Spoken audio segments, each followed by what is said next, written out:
So we've gone through the 8 steps. Don't leave me now, because we're going to do some best and worst practices here, but I'm just going to review the 8 steps.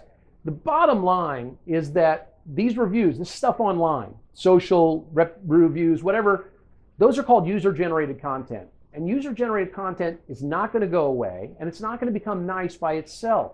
You have to be proactive and go after this. You have to do all 8 steps. You really do. You got to gauge the buzz. You got to determine if it's true, right? The veracity.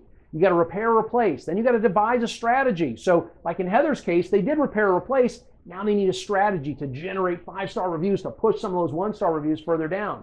How are they going to do that? They're going to do step 5. They're going to identify their raving fans, right? Only 1.5% of people will leave a review. So they're going to enlist those raving fans into asking them for 5-star reviews. Then they're going to continue to assess faithfully. I happen to know where Heather works, so they're probably going to assess at least 2 times a week, right? And then finally, they're going to address anything as they assess, right? As they read a good or bad review, they're going to address that as they go along. So let's look at some best and worst practices. Oh, there's the 8 steps. I probably should have thrown that up there. We'll leave them up for you for just a second. We talk about best and worst practices. One of the best practices is to brag about your great reviews. You need to proactively share your greatness. See, this is why you worked so hard for them.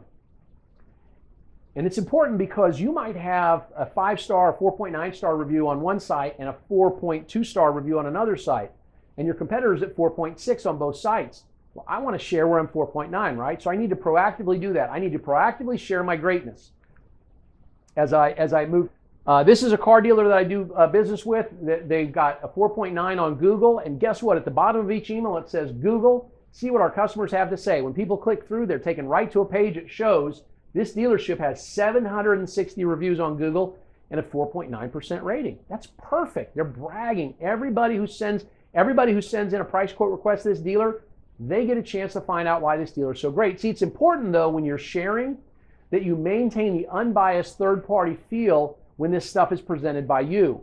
So it's not enough. You can't put in the body of the email, hey, we're 4.9 stars on Google with 760 reviews.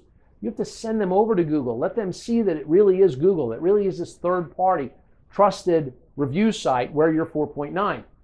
So links at the bottom of prospect emails, that is a great place to start. But I want to be careful here. These are I changed the names on these so that we wouldn't embarrass anybody. That's not my goal here.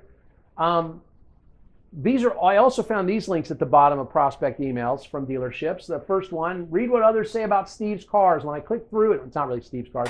When I click through, I got taken to their Yelp page where they have 1 review for 1 star. The other one in the middle, like us on Facebook, right? Somebody's asking a prospect, someone who's never met them before, to like them on Facebook. When they click through, like us on Facebook, guess what?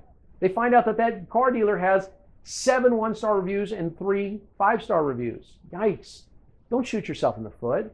And then, sorry, this is true. This was at the bottom of a prospect email from a car dealer that I do business with. It said, check out our YouTube videos. And you click on the YouTube link, and you got to a page on YouTube that actually says this.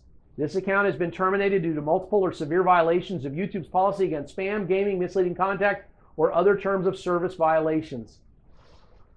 Yeah.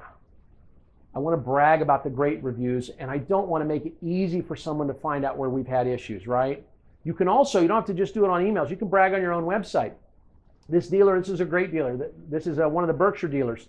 They're pulling in reviews from multiple sites and showing them on their website. Now, this is great. Website frame-ins can be a good thing provided that they appear unbiased. So these appear unbiased. There's Cars.com, there's Edmunds reviews, there's Google Plus reviews on here. That's great. This is actually better than sending the visitor to a third party, because at least when they're reading your reviews here, they're not also looking at your competitors. But you have to avoid showing 1-star reviews. See, I don't know why this happens, but I went to this dealer site, and the first review that shows up when I go to look at their reviews tab is a 1-star review, no communication whatsoever, probably because it was the last review on the site and that's how they're set up to show. Don't make it easy for consumers to find your 1-star reviews. See, this isn't good, right? But I will tell you this, it's better to have a 1-star review reside on your site than it is to have it reside on Google. This review is nowhere else, it's just on this dealer's site, but it's not a good thing. Take a look at the way that you're doing all these things, and remember, Okay, this is your site. Let's not shoot ourselves in the foot with one-star reviews, or like we saw in the last webcast, and we're showing it again this one, this Mitsubishi dealer is doing business with Reputation.com, or they were. They're no longer doing that, yet they're still framing in a page that says, read our reviews. And it says, sorry, we don't have a listing for that business because they're no longer paying Reputation.com. So customers going to this Mitsubishi dealer site, how about this poor dealer in Daphne, Alabama? When you click for this store, they got 6 reviews, 1.5 stars. That's not so good. That shouldn't be on your website. And by the way, it's not just small dealers that make this mistake. Big groups do it too. The stuff across the bottom, the 3 steps across the bottom, that's from a large publicly traded dealer group's a site for one of their dealers. And under About the Dealership, they have Rate Us. So I click Rate Us, and there's the Yelp button. It says, hey, click here to write a Yelp review. And I click to write a Yelp review, and I go to their Yelp page, and sure enough, they got 1.5 stars and 12 reviews. Maybe they only have 1.5 stars is because they're letting everybody go review them. This is a definite don't. You don't want to have a page that people can jump from your site to go review you online that they can find on their own. These pages are fine for our website, but we need to direct the customer to that page. It shouldn't be that easy for the customer to find on their own. So think before you link.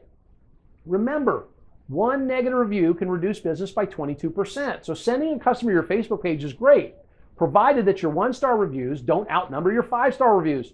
Look at this. This dealer's got their social media and reviews page, and right there's the Facebook logo and the Facebook link, and I click on it, and they have 19 1-star reviews and 15 5-star reviews. That's not good. So I did tell you about the dealer in Subaru dealer in California. What do they do about hidden Yelp reviews? This is a do that I really like, right? These are do's and don'ts. This is a do. This is a creative Subaru dealer in California that strikes back at Yelp by saying, these are the Yelp reviews you will never see. We don't pay Yelp to unfilter our reviews. Of course, no one does, but consumers don't care. They read this. We don't pay Yelp to unfilter our reviews. Here are the Yelp reviews that you will never get to see. This page is dedicated to the unsung heroes of the Yelp community. Perfect. They're able to take in the 5-star reviews and just regurgitate them on their own site. That's absolutely perfect for them.